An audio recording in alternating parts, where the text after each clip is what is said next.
Participants needed for sleep study earned $5,000, no experience required. I was just your average guy struggling to make ends meet. The bills were piling up. My job at the convenience store barely covered the rent, and my girlfriend of 3 years had just left me for someone with a better future. I felt trapped, suffocating under the weight of my own inadequacies. So, when I was scrolling through job listings on my phone, I came across an ad that seemed too good to be true. It was from a group called Sleep Co. They described themselves as scientists looking to run a study with psychology students for their final year university project. I stared at the ad, my mind turning. $5,000 could solve a lot of my problems. Rent, credit card debt, and even a little bit left over to start fresh, or at least try to. But there were enough horror stories online of false, malicious ads that I had to think about it. I ultimately decided that I have nothing left to lose. I was at rock bottom, so knowing I couldn't sink any further, the only direction was up. I clicked the link and filled out the application. If it was just a ploy to steal my details, then they would struggle to use it as much as I did. What I didn't expect was being contacted a few days later. I received a call from a woman named Dr. Harris, who sounded professional and reassuring. She explained that the study was designed to monitor sleep patterns and improve sleep quality. It sounded harmless enough.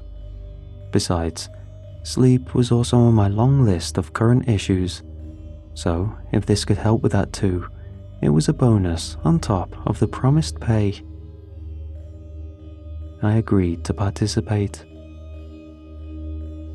The study was taking place at a facility about an hour outside the city. Dr. Harris arranged a car to pick me up and take me there. I was instructed to pack a small bag of essentials, clothes, toiletries, and my phone. Getting away from things, I hoped that this could be the beginning of something better, a detox from the depths of wallowing I was living in. God knows I needed it. When the car arrived, I was greeted by a cheerful driver who chatted with me during the drive. I felt like I had to relearn how to talk to another human, but I picked up my social skills as we went. Soon enough, I felt a social connection, something I'd been missing for a while. As we left the city behind, I felt a mix of excitement and nervousness. The driver assured me that the facility was state-of-the-art and that many people had previously participated in studies there. We arrived at a sleek, modern building nestled in a secluded area surrounded by trees. It looked more like a high-end spa than a research facility, instead of a cold, experimental lab that I'd imagined it would be. I was greeted by a friendly receptionist who handed me a clipboard with a consent form. I skimmed through the legal jargon. My eyes caught phrases like informed consent, monitoring, and potential side effects. Despite a slight pang of anxiety, I signed the form and handed it back, figuring this was just legal mumbo-jumbo that covered their asses. I figured this was my personal risk for such a payout. Dr. Harris soon appeared, a woman in her early 40s with a calm demeanor and an air of authority. She gave me a brief tour of the facility, showing me the lounging area, the cafeteria, and finally, my room. I imagined it to be a cold, sterile room with wires and monitors everywhere, a scientist with a clipboard around me at all times. But no, it was a small, comfortable living space with a single bed, a desk, and a large mirror on one wall. "We want you to feel at home," Dr. Harris said warmly. "If you need anything, just press the button by the door. We'll start the study tonight. Until then, feel free to relax." I spent the afternoon exploring the facility and meeting the other participants. There was Lisa, a single mom trying to save money for her daughter's school fees. Kevin was a college student struggling with tuition. And then there was Mark, a recently laid off factory worker. We all had our reasons for being here, and it was comforting to know I wasn't alone. That night, I was given a set of comfortable pajamas and hooked up to various sensors. Now it was starting to align with my perception of this study. Electrodes were attached to my temples, chest and arms. It felt a bit intrusive, but Dr. Harris assured me it was all standard procedure and that it wouldn't affect my sleep, just monitored it.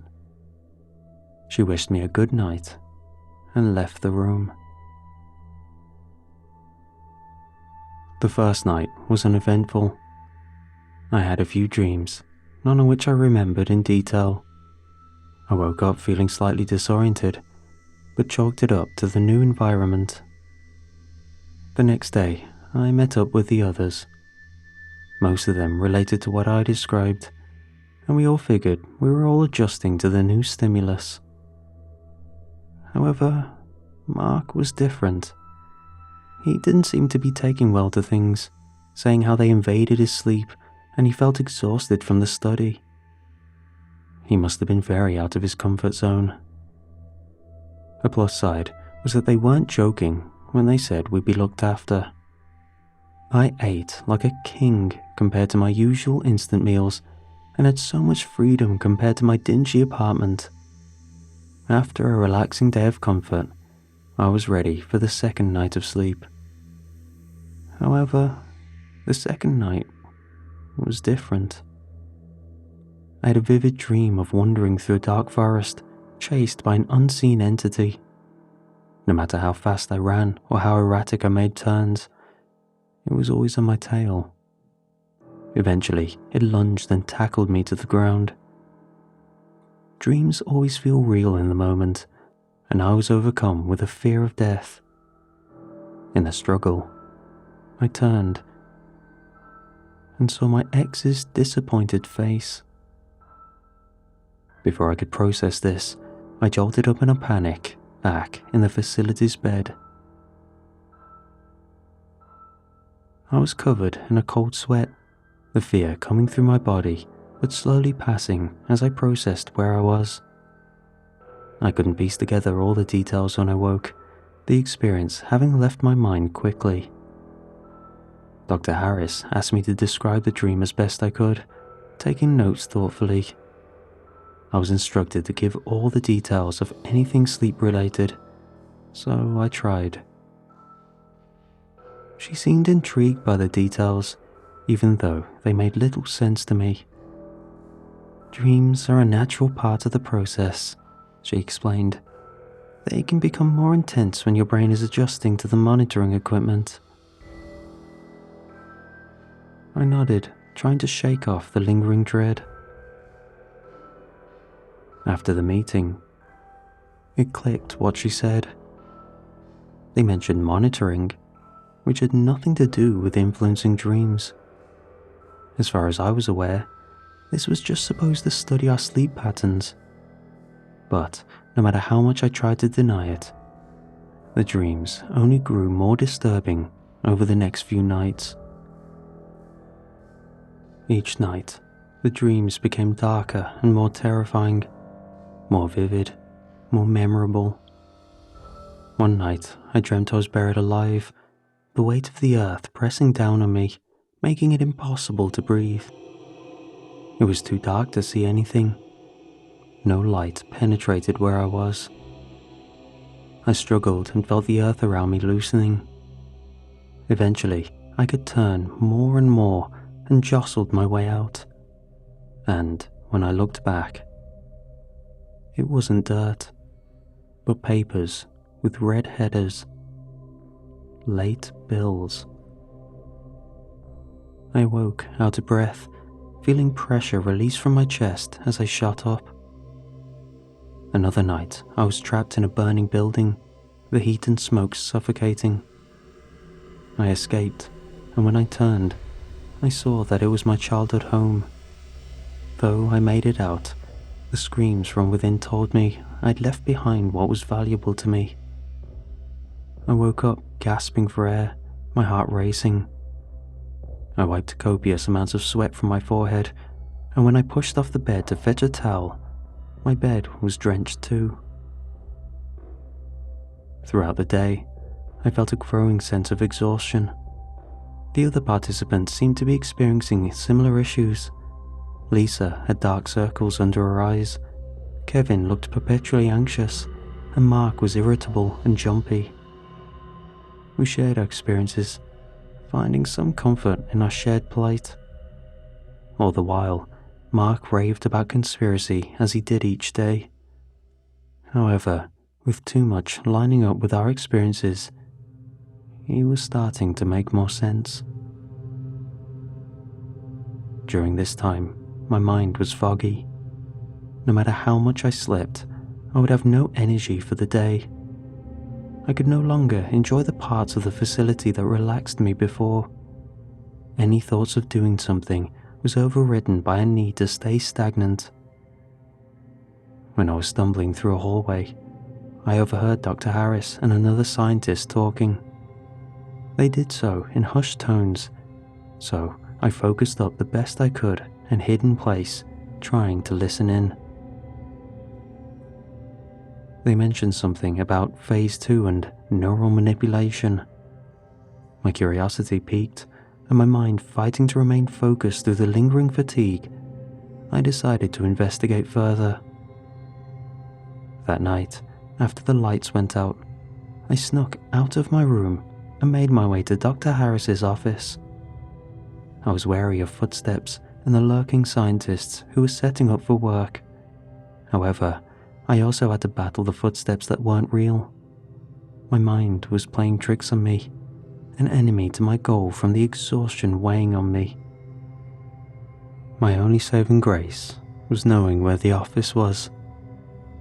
It was the room behind where Dr. Harris conducted interviews. She seemed to want to work close to the sources of the information she extracted from us.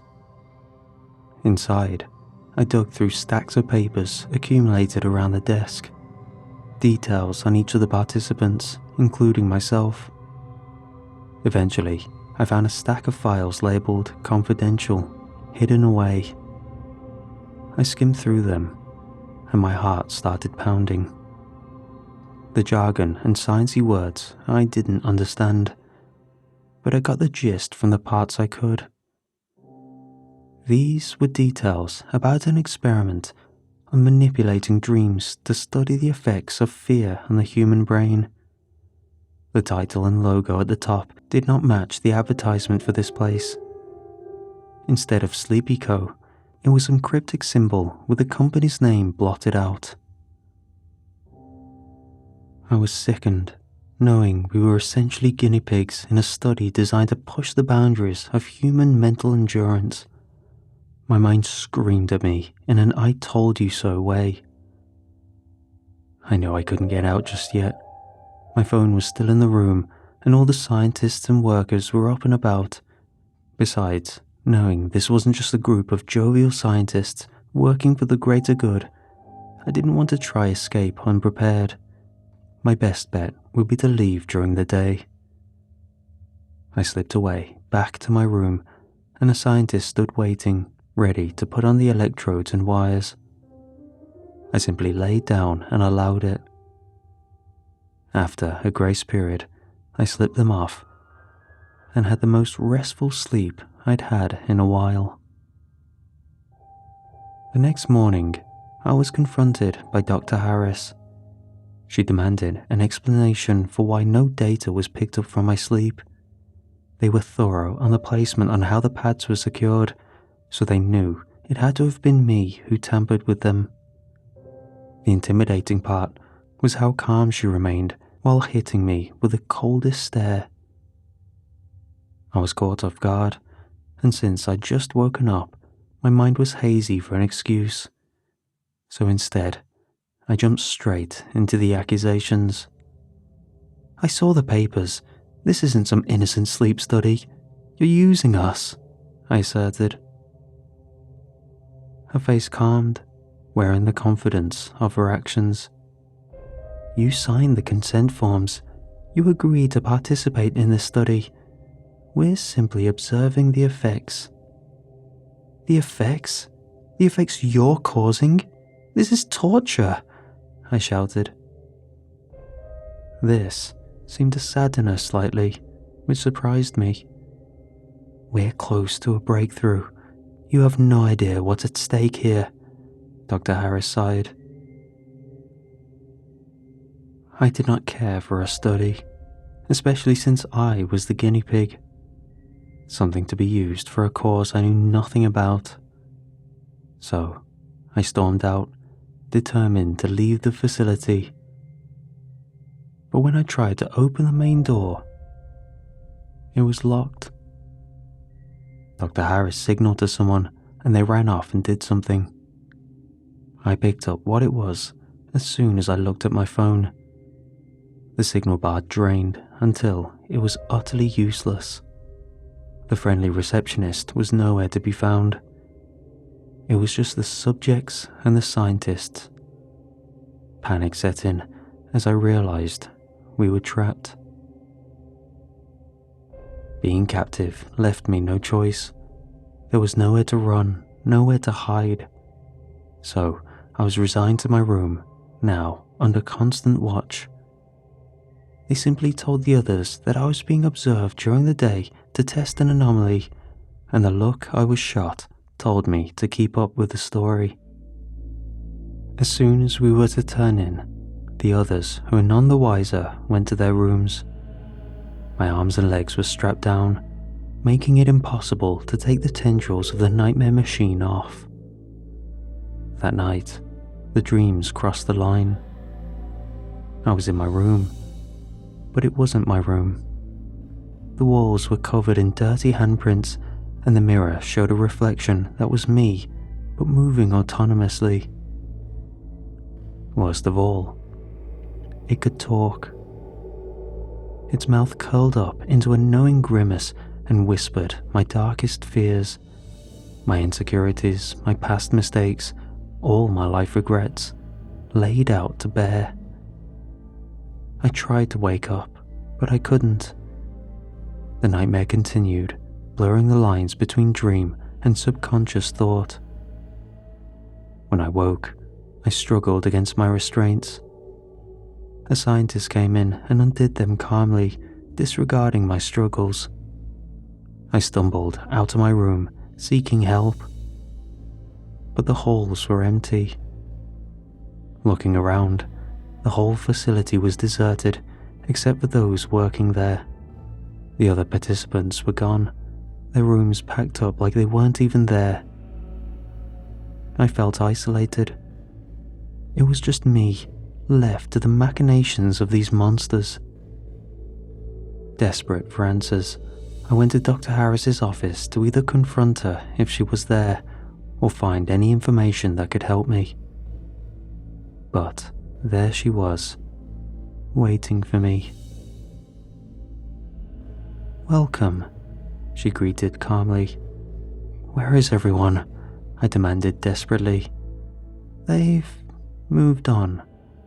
You're the last one," she replied cryptically.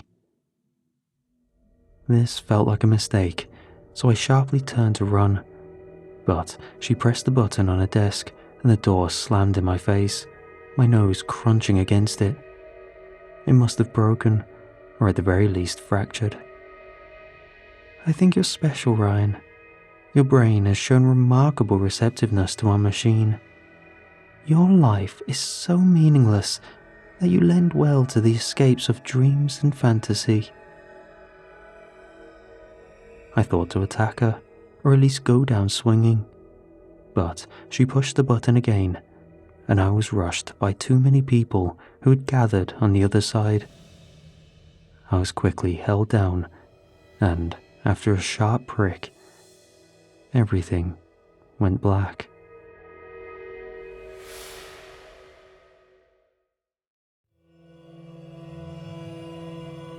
I awoke, strapped to a chair in a sterile room, electrodes attached to my head. Dr. Harris stood nearby, monitoring the screen filled with data. This was closer to what I imagined when I first got here. There was a twist of irony in my head that at least my instincts were somewhat right. "This is the final phase," she said. "We're going to explore the deepest recesses of your mind." If what I dreamt wasn't the deepest, dread filled me, worrying about what would surface.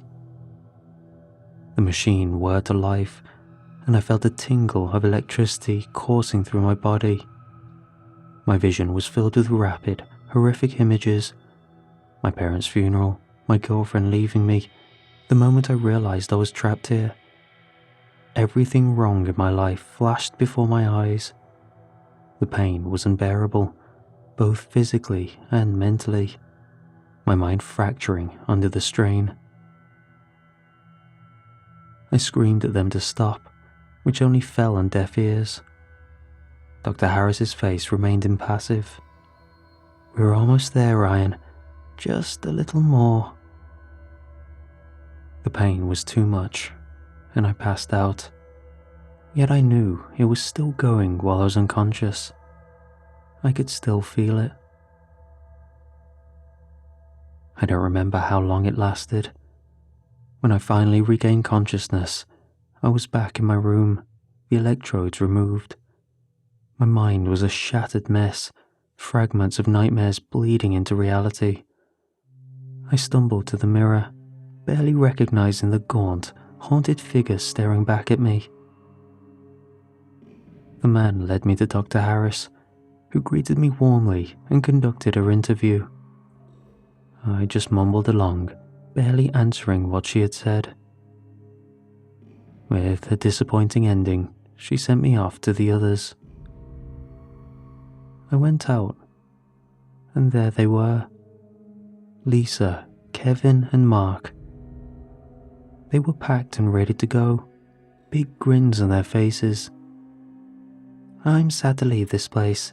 It's so nice here, but I'm happy to get back to my kids," Lisa said, enthused. This snapped me into the moment. Swirls of thoughts and confusion mixing around my head. One of the scientists placed a hand on my back, and I flinched around. He looked at me, confused at my reaction, and held my bag, which was already packed with my things. "Oh, you were late, so I packed everything up for you. Sorry for startling you," he stuttered. This was a far cry from the menacing demeanor they all had and the almost militaristic actions they synchronized with. Dr. Harris approached.